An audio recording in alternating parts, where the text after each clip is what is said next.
Inauguration d'un pont en son nom à Conakry, portrait au musée de Dakar à côté du grand Kwame Nkrumah, accord de coopération avec le Mali, Kagame, pourtant grande marionnette des Occidentaux, fait tomber beaucoup d'Africains dans la sauce.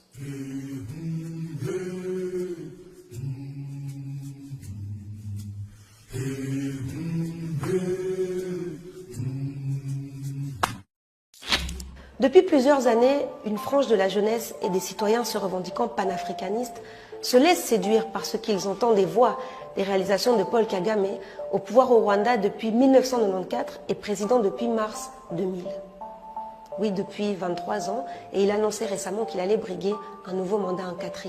Vous êtes, et vous avez bien raison, très critique et virulent parfois quand il s'agit de dénoncer la façon dont les grandes puissances organisent le pillage des minerais sur notre continent, parfois en créant des guerres, des conflits ou en alimentant et finançant des réseaux terroristes, ou comme dans le cas de la République démocratique du Congo, des milices armées. Vous êtes les premiers, et vous avez vraiment raison, à pointer du doigt ce néocolonialisme, qui est en fait la perpétuation du colonialisme, même si l'emballage est différent. En effet, on connaît le principe. Les grandes puissances justifient leur présence militaire par l'insécurité qu'il y a dans certaines régions, une insécurité qu'elles ont souvent elles-mêmes fomentée dans certains cas, soit en déstabilisant des États, comme ce fut le cas en Libye, ou encore en rallumant des velléités passées entre différentes ethnies, comme par exemple au Mali.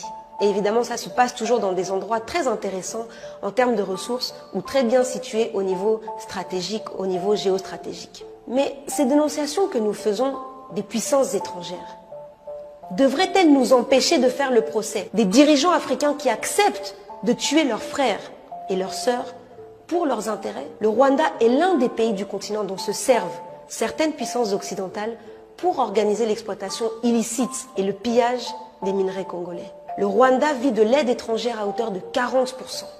Et il serait naïf de penser une seule seconde que Paul Kagame et son parti, le Front Patriotique Rwandais, le FPR, sont dans une logique souverainiste ou panafricaniste. Nombreux sont les Africains qui se laissent avoir par les discours prétendument souverainistes de Paul Kagame, qui semblait d'ailleurs tenir tête à la France. Or, l'histoire de la région des Grands Lacs montre que cette posture est opportuniste.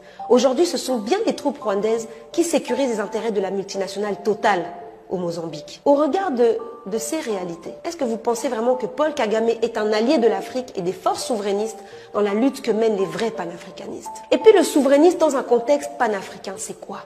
Est-ce que c'est étouffer, massacrer, génocider les peuples voisins africains pour reconstruire son propre pays? Wapi. Rappelons que le Rwanda, qui est le premier exportateur de coltan, n'a pas un gramme de ce minerai stratégique dans son sol. On retrouve en fait 70% des réserves mondiales de